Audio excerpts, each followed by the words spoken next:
Bienvenue sur l'émission Constellation, qui se propose d'explorer en votre compagnie les arcanes stellaires et diamantins où nous conduit la poésie de tout temps et de tout lieu.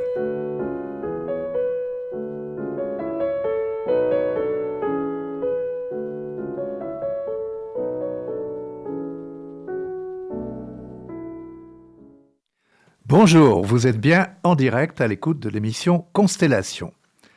Si l'on prend la liberté de faire un mauvais calembour, on pourra sans conteste affirmer que Pierre de Ronsard a eu une pléiade d'inspiratrices.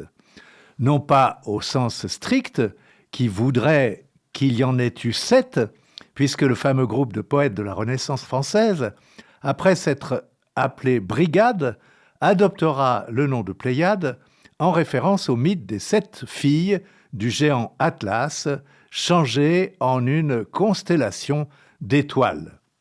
Nous avions, dans le cadre de cette émission, évoqué le poète Étienne Jodelle. Il est admis de lui joindre Joachim du Bellay, Jean-Antoine de Baïf, Rémi Bello, Jean Dorat, Jacques Pelletier du Mans et Pontus de Tillard. Le chiffre de 7 est alors dépassé. Quant aux inspiratrices, et si l'on accepte le cortège des 9 muses conventionnellement invoquées en ces temps renaissants, on peut les nommer dans l'ordre chronologique. Il y a tout d'abord Cassandre Salviati, rencontrée le 21 avril 1546 à un bal de la cour à Blois. Cassandre était la fille d'un banquier florentin, Bernard Salviati, passé au service du roi de France. Ronsard avait commencé à suivre les leçons de Dorat et il allait, en 1547, s'enfermer au collège Coqueret, sur la montagne Sainte-Geneviève, pour y faire ses études d'humaniste. Clair tonsuré, il ne pouvait songer à épouser Cassandre et dès le mois de novembre 1546, celle-ci se maria avec Jehan Peigné, seigneur de Près, village situé à quelques lieues de Vendôme, au sud-est de la Possonnière, sur les bords du Loir, près du hameau de Couture, dans le Vendômois, si chanté par Ronsard. Ensuite, il y a Marie. Le nom apparaît pour la première fois dans la continuation des Amours. A-t-elle existé véritablement ? Les contemporains n'ont pas parlé d'elle, sans doute à cause de son humble origine.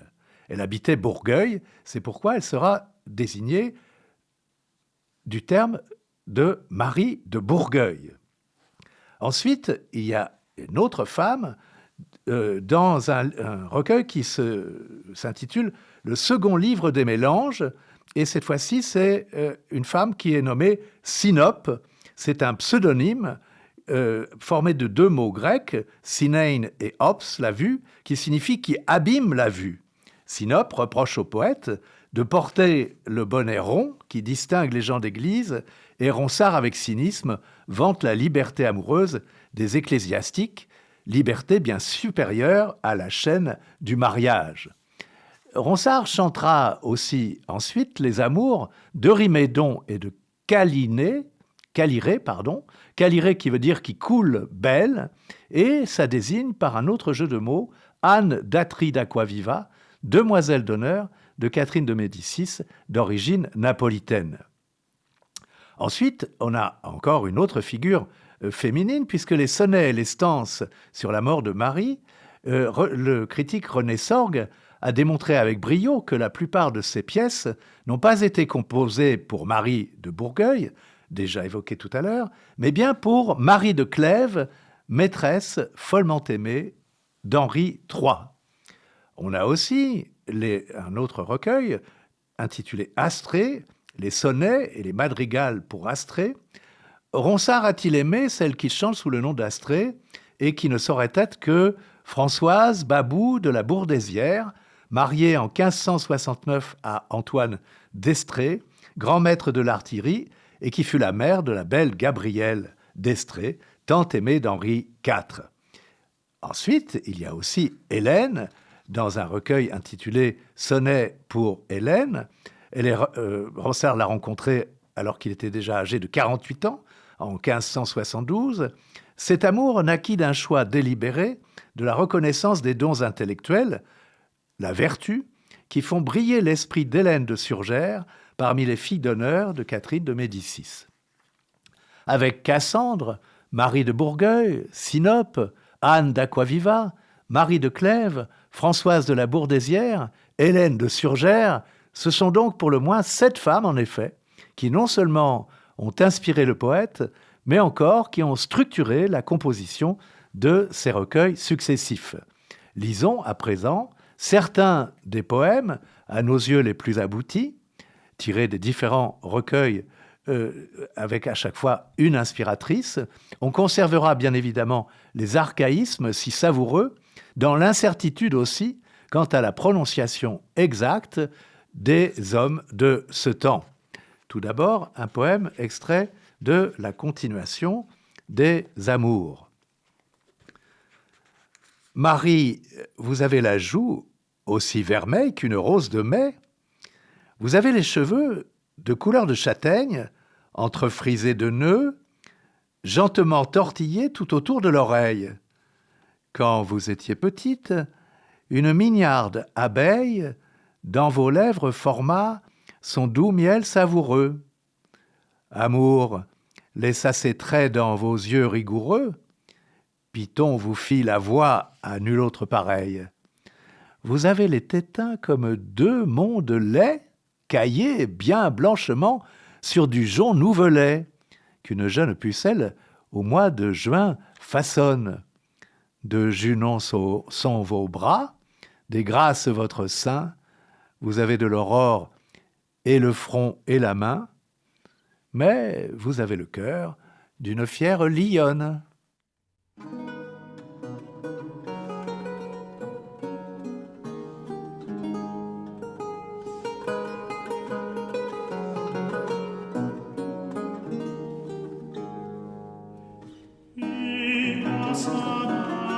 Celle que j'aime tant, souffrez que soit votre âme servant, je serai à toujours, et tant que je vivrai, entraînerai que vous, et tant que je vivrai, entraînerai que vous.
Un autre sonnet, tiré là encore de la continuation des Amours.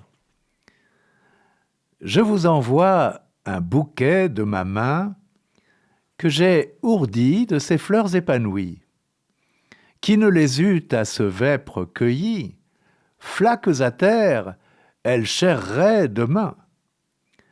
Cela vous soit un exemple certain que vos beautés, bien qu'elles soient fleuries, en peu de temps, chéreront toutes flétries et périront comme ces fleurs, soudain.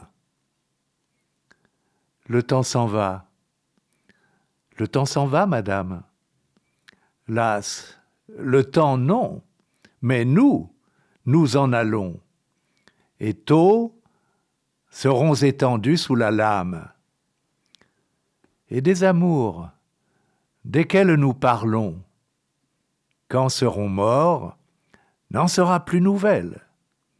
Pour ceux, aimez-moi, cependant qu'être belle.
Je vais lire à présent un autre sonnet, tiré cette fois du recueil Sur la mort de Marie, qui, comme je le disais tout à l'heure, ne désigne pas Marie de Bourgueil, mais Marie de Clèves. Comme on voit sur la branche, au mois de mai la rose, en sa belle jeunesse, en sa première fleur, rendre le ciel jaloux de sa vive couleur, quand l'aube de ses pleurs au point du jour l'arrose, la grâce dans sa feuille, et l'amour se repose, embaumant les jardins et les arbres d'odeur. Mais, battue ou de pluie ou d'excessive ardeur, languissante elle meurt, feuille à feuille d'éclose. Ainsi, en ta première et jeune nouveauté, quand la terre et le ciel honoraient ta beauté, la part que t'as tuée, et cendre, tu reposes. Pour obsèque, reçois mes larmes et mes pleurs, ce vase plein de lait, ce panier plein de fleurs, afin que, vif et mort, ton corps ne soit que rose. Un autre sonnet, cette fois-ci tiré du recueil dédié à une autre inspiratrice, Hélène. Quand vous serez bien vieille, au soir, à la chandelle, assise auprès du feu, dévidant et filant, direz, chantant mes vers, en vous émerveillant, Ronsard me célébrait du temps que j'étais belle. Lors, vous n'aurez servante oyant telle nouvelle, déjà sous le labeur à demi sommeillant, qui, au bruit de Ronsard, ne s'aille réveillant, bénissant votre nom de louange immortelle. Je serai sous la terre et fantôme sans eau. Par les ombres myrteux, je prendrai mon repos. Vous serez au foyer une vieille accroupie, regrettant mon amour et votre fier dédain. Vivez si m'en croyez, n'attendez à demain, cueillez dès aujourd'hui les roses de la vie.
Deux autres sonnets, toujours tirés du recueil Sonnets pour Hélène.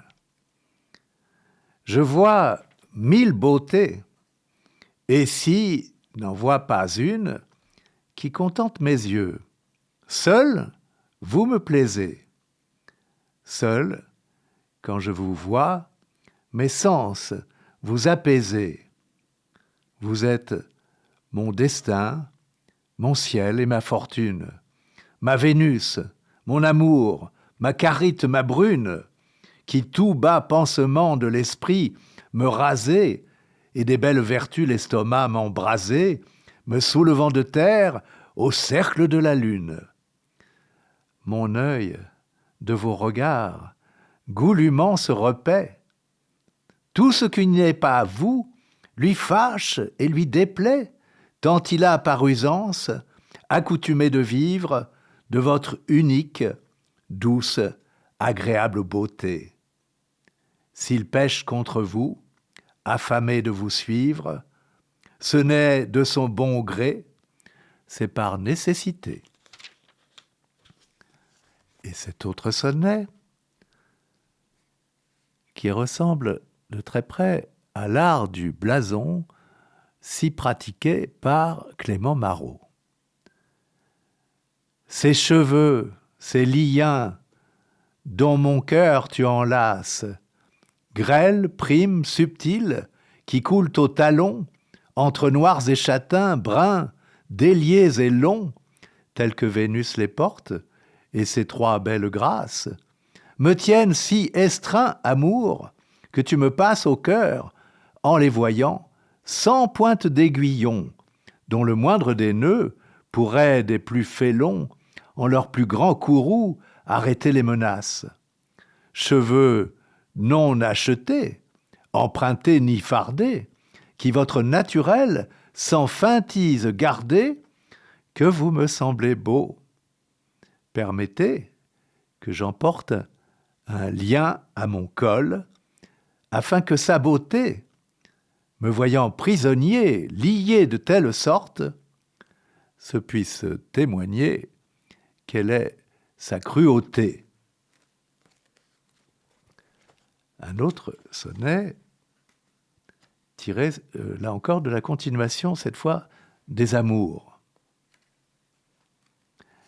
Mignonne, levez-vous, vous êtes paresseuse.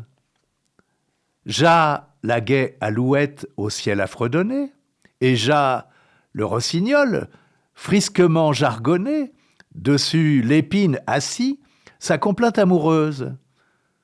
Debout donc, allons voir l'herbelette perleuse et votre beau rosier de boutons couronnés et vos œillets aimés auxquels avait donné, hier au soir de l'eau, d'une main si soigneuse. Hier en vous couchant, vous me fîtes promesse d'être plus tôt que moi ce matin éveillé. Mais le sommeil vous tient encore toute sciée. Yan, je vous punirai du péché de paresse. Je vais baiser 100 fois votre œil, votre tétin, afin de vous apprendre à vous lever matin.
autre texte qui va évoquer les bords du Loir, à ne pas confondre évidemment avec la Loire, c'est-à-dire le Loir près du hameau de Couture, dans le Vendômois, là où Ronsard naquit.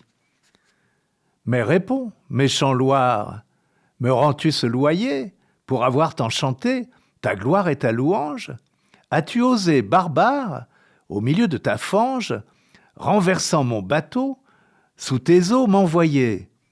Si ma plume eût daigné seulement employer 6 vers à célébrer quelque autre fleuve étrange, quiconque soit celui, fût-ce le Nil ou Gange, comme toi n'eût voulu dans ses eaux me noyer.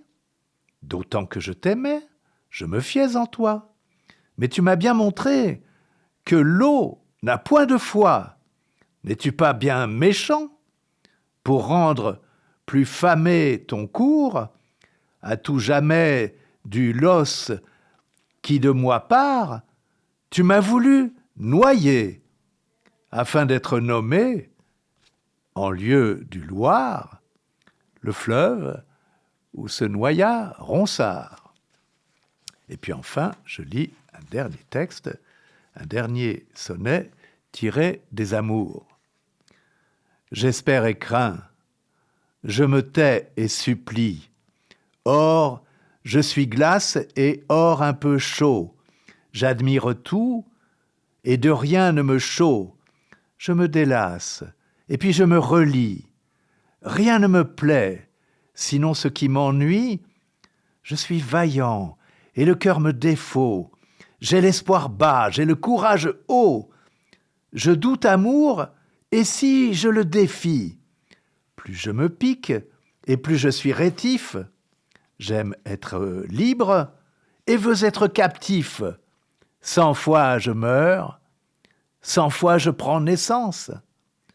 Un Prométhée en passillon je suis, et pour aimer, perdant toute puissance, ne pouvant rien, je fais ce que je puis.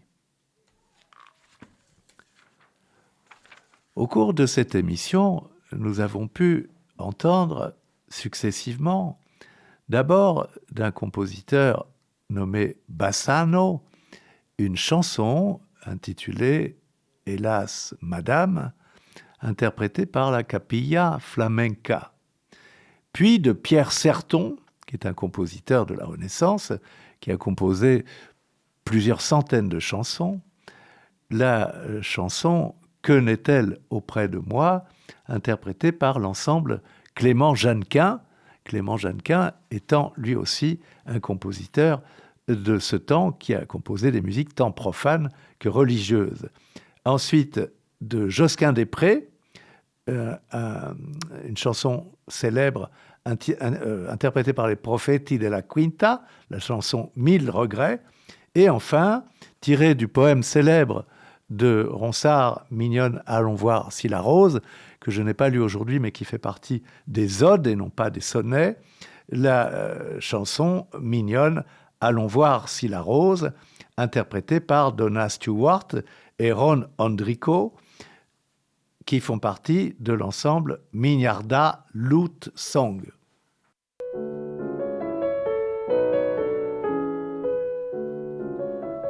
Cette émission hebdomadaire est diffusée en direct les mardis de 10h à 10h30 et rediffusée les vendredis de 13h30 à 14h. Vous pouvez aussi la réécouter en podcast, comme toutes les autres émissions des RLP.